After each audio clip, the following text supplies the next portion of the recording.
అండి, నమస్తే. నేను మీ లక్ష్మి. ఈరోజు వీడియోలో సంక్రాంతి స్పెషల్ రెసిపీ అండి. ఫంక్షన్ స్టైల్లో తయారు చేసుకునే వెజ్ దమ్ బిర్యానీ.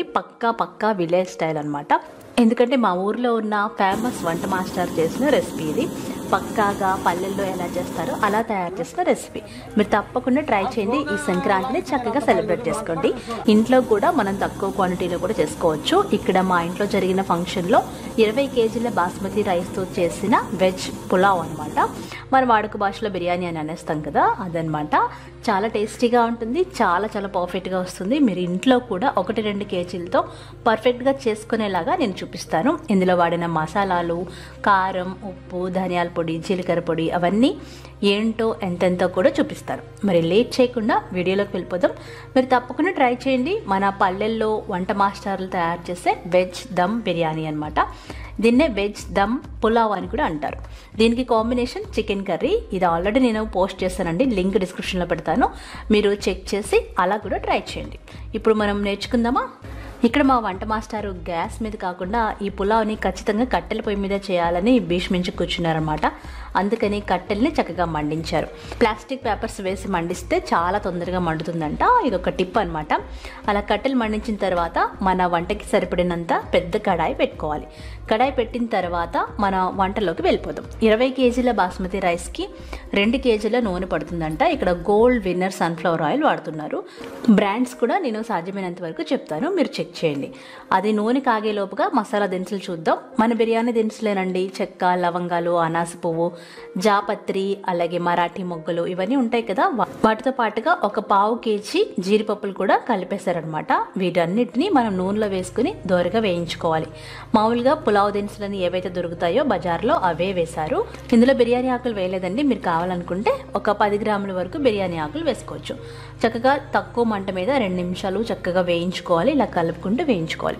ఆ తర్వాత 2 కేజీల ఉల్లిపాయలు, 1/2 కేజీ పచ్చిమిర్చి వేసుకోవాలి. పచ్చిమిర్చి డైరెక్ట్గా వేసేయచ్చు అనమాట, ఘాట్లు కూడా పెట్టలేదు. ఇవి మొహం మీదకి కూడా తొల్లవని చెప్పారు. ఎందుకంటే ఈ వీడియో తీసింది నేనే కాబట్టి ప్రతి ఒక్క చిన్న టిప్ని, డౌట్ని అడిగి తెలుసుకున్నాను. పొడుగ్గా కట్ చేసుకున్న ఉల్లిపాయలు వేసి ఇవి కాస్త బ్రౌన్ కలర్లోకి మారేంత వరకు కలుపుకుంటూనే వేయించుకోవాలంట. కట్టెల్ని మీడియం ఫ్లేమ్లో పెట్టుకోవాలి. ఉల్లిపాయలు తొందరగా వేగడానికి ముందుగానే ఉప్పు వేసేస్తున్నారు. ఒక 100 గ్రాముల నుండి 1/2 కేజీ ఉప్పు వరకు పడుతుందండి.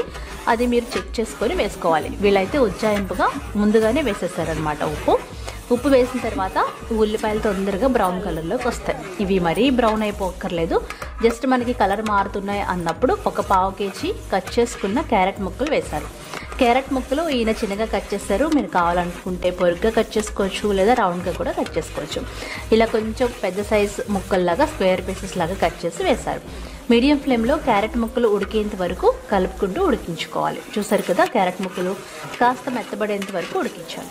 ఆ తర్వాత మనం అందులో 1/2 కేజీ అల్లం వెల్లిపాయ పేస్ట్ వేయాలి. ఫ్రెష్గా గ్రైండ్ చేసుకున్న అల్లం వెల్లిపాయ పేస్ట్ అండి. అల్లం వెల్లుల్లిపాయలు ఈక్వల్ క్వాంటిటీస్లో తీసుకున్నారు. వీటిని చక్కగా ఫ్రెష్గా గ్రైండ్ చేసి వేసి పచ్చివాసన పోయేంత వరకు కలుపుకుంటూ వేయించుకోవాలి. ఏ ఫంక్షన్లోనైనా అల్లం వెల్లుల్లిపాయ వేరువేరుగా గ్రైండ్ చేస్తారండి, ఏ వంటల్లోనైనా వాడుకోవడానికి యూస్ అవుతుందని. అది పచ్చివాసన పోయిన తర్వాత 1/2 కేజీ కట్ చేసుకున్న టమాటాలు వేయాలి. మరీ ఎక్కువ వేయాల్సిన అవసరం లేదు. ఇప్పుడు మంట చూడండి, మీడియం ఫ్లేమ్లో ఉండాలి. ఎక్కువ మంట వచ్చేస్తుంటే కొంచెం కట్టెల్ని బయటకు లాగితే సరిపోతుంది. ఈ టమాటాలు కూడా మనకి కాస్త మగ్గేంత వరకు 5-6 నిమిషాలు మగ్గించుకోవాలి. అవి కాస్త మగ్గిన తర్వాత ఒక 20 గ్రాముల వరకు కారం, ఒక 50 గ్రాముల వరకు జీలకర్ర పొడి, 100 గ్రాముల వరకు ధనియాల పొడి వేయాలి. ఇవన్నీ బజార్లో దొరికినవే వేశారనమాట. MTR brand వేశారనమాట. ఇప్పుడు ఒక 20 గ్రాముల వరకు కసూరి మేతి వేయాలి. కసూరి మేతి వేయగానే ఫ్లేవర్ మాత్రం గుమాయించింది, చాలా బాగుంటుంది. ఈ కసూరి మేతిని కాస్త మెదుపుకొని వేయాలి. ఆ తర్వాత కట్ చేసి పెట్టుకున్న పుదీనా, కొత్తిమీర ఒక 100 గ్రాముల వరకు వేసుకోవచ్చు. చిన్నగా కట్ చేసుకోవాలన్నమాట. బాగా కడిగేసి కట్ చేసి పెట్టుకున్నవి వేయాలి. ఇప్పుడు పుదీనా, కొత్తిమీర కూడా కాస్త వేగాలి. ఇప్పుడు అందులో ఫ్రెష్గా ఉన్న 1/2 కేజీ పెరుగు వేయాలి. పెరుగు వేసిన తర్వాత చిన్న మంట మీద కలుపుకుంటూ ఒక 5 నిమిషాలు మగ్గించుకోవాలి. చూసారు కదా, నూనె పైకి తేలింది. ఇలా పైకి తేలినప్పుడు ఉప్పు చెక్ చేసుకోండి. మీకు కావాలనుకుంటే ఉప్పు వేసేసుకోవచ్చు అనమాట. ఇప్పుడే ఇలా నూనె పైకి తేలేంత వరకు 5-6 నిమిషాలు మగ్గించుకోవాలి. ఇప్పుడు మనం అందులో నీళ్లు పోసుకోవాలి. 1 కేజీ బాస్మతి రైస్కి 1.5 లీటర్ల నీళ్లు కొలత అనమాట. ఇక్కడ 20 కేజీల బాస్మతి రైస్కి 30 లీటర్ల నీళ్ళ కొలత. ఇది వాళ్ళు ఉజ్జాయింపుగా వేసేస్తారు, వాళ్ళకి తెలుస్తుంది కాబట్టి నేనైతే కరెక్ట్గా చెప్తున్నాను. మన ఇంట్లో 1 కేజీ బియ్యానికి 1.5 లీటర్ల నీళ్లు పోసుకుంటే సరిపోతుంది. అది కూడా బాస్మతి రైస్ని 1 గంట పాటు నానబెట్టుకున్న తర్వాత. ఇంట్లో చేసుకునేలాగైతే 1 కేజీ బాస్మతి రైస్కి 1.5 లీటర్ల నీళ్ళు పోసుకోవాలి. ఇప్పుడు అందులో మనం ఒక 100 గ్రాముల వరకు యాలక్కాయలు డైరెక్ట్గా వేసేయాలి. అలాగే 100 గ్రాముల వరకు బిర్యానీ మసాలా పొడి వేయాలి. ఇక్కడ వీళ్ళు ఆచి బిర్యానీ మసాలా పొడి వాడుతున్నారండి. నేను బ్రాండ్ కూడా చెప్తున్నాను, గమనించండి. బిర్యానీ మసాలా పొడిని మనం వేయించేటప్పుడు వేయకూడదంట, వాటర్లో వేయాలంట. వాటర్లో వేస్తేనే మనకి ఫ్లేవర్ చాలా బాగుంటుందని చెప్పారు. ఇప్పుడు అందులో ఒక 10 గ్రాములు అజినోమోటో అంటాం కదా, టేస్టింగ్ సాల్ట్ వేయాలి. ఇది కంప్లీట్గా ఆప్షనల్, ఇది ఫంక్షన్స్లో కాబట్టి ఖచ్చితంగా వేస్తారు. ఇప్పుడు చక్కగా మరిగించుకోవాలి. నీళ్లు మరుగుతూ ఉంటాయి. ఈ లోపుగా మనం 2 పెద్ద జాజికాయలు అలాగే 50 గ్రాముల షాజీరాని మెత్తగా పొడి చేసుకోవాలి. దీనివల్ల ఫ్లేవర్ చాలా బాగా వస్తుంది. మరీ జాజికాయలు ఎక్కువ వేసేయద్దు. ఈ పొడిని కూడా మరుగుతున్న వాటర్లో వేసేయాలి. అలాగే మనం ఆల్రెడీ గంట సేపు నానబెట్టి పెట్టుకున్న బాస్మతి రైస్ని నీళ్ళు వంచేసి ఈ సలసలా మరుగుతున్న ఎసరులో పోసేయాలి. ఎసరులో పోసేసిన తర్వాత ఒకసారి బాగా కలుపుకొని ఉప్పు సరిచూసుకోండి. ఉప్పు అవసరమైతే ఇప్పుడే వేసేసుకోవచ్చు అనమాట. హై ఫ్లేమ్లో 10-15 నిమిషాలు మనం ఉడికించుకోవాలి. ఇక్కడ మంట కాబట్టి తొందరగా ఉడికిపోతుంది అనమాట. ఈ పులావ్ అయితే అరగంటలో అయిపోయిందండి. ఇంత ఎక్కువ అయినా సరే మనకి 80% ఉడకాలి.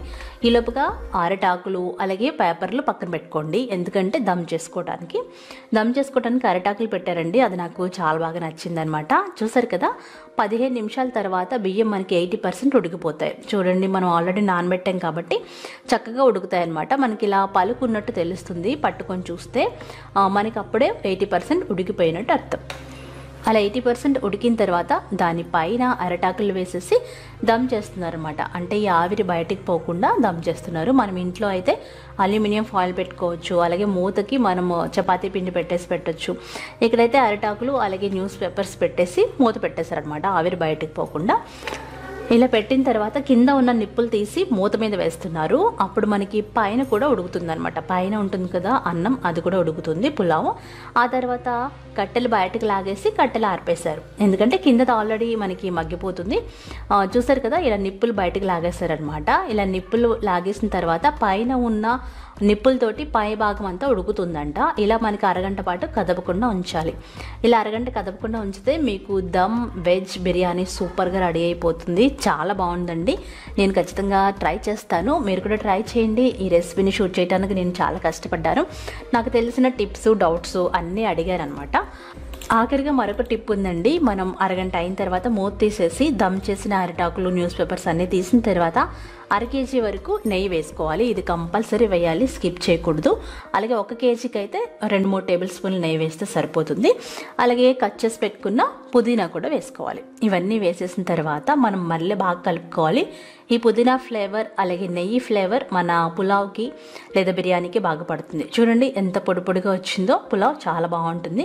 మీరు తప్పకుండా ట్రై చేయండి. మీరు ఇంట్లో వీలైతే నిప్పులతో చేయడానికి ట్రై చేయండి, అంటే పల్లెటూరులో ఉంటుంది కదా నిప్పులతోటి. లేదంటే నార్మల్గా మనం ఇంట్లో ఎలా అయితే దమ్ చేసుకుంటామో అలా కూడా దమ్ చేసుకోవచ్చు. ఆఖరిగా వేసిన నెయ్యి జిఆర్బి నెయ్యి అండి, నేను బ్రాండ్ చూసాను అనమాట. ఇలా ఒకసారి బాగా కలిపేస్తున్నారు, ఎందుకంటే మనం వేసిన నెయ్యి అలాగే ఆఖరిగా వేసిన పుదీనా పులావ్ అంతటికి పట్టాలంట. అందుకని బాగా కలిపేసి మూత పెట్టేసి సర్వింగ్ ప్లేట్లో తీసుకొని సర్వ్ చేసుకోవడమే. పైన కొత్తిమీర చల్లుకోండి, అంతేనండి. సూపర్ టేస్టీగా ఉంటుంది. మీరు తక్కువ క్వాంటిటీస్తో కూడా ఇలా ట్రై చేయండి, చాలా బాగుంటుంది. నిప్పులు దొరకట్లేదు అనుకున్న వాళ్ళు మీరు నార్మల్గా పెనం పెట్టేసి ఎలా అయితే దమ్ చేసుకుంటామో అలా పెట్టుకోవచ్చు అనమాట. మరి ఈ రెసిపీ మీకు నచ్చిందా? మీకు నచ్చితే తప్పకుండా ట్రై చేసి టేస్ట్ చేయండి. మరి కొన్ని మంచి వంటలతో మళ్ళీ కలుద్దాం. బాయ్.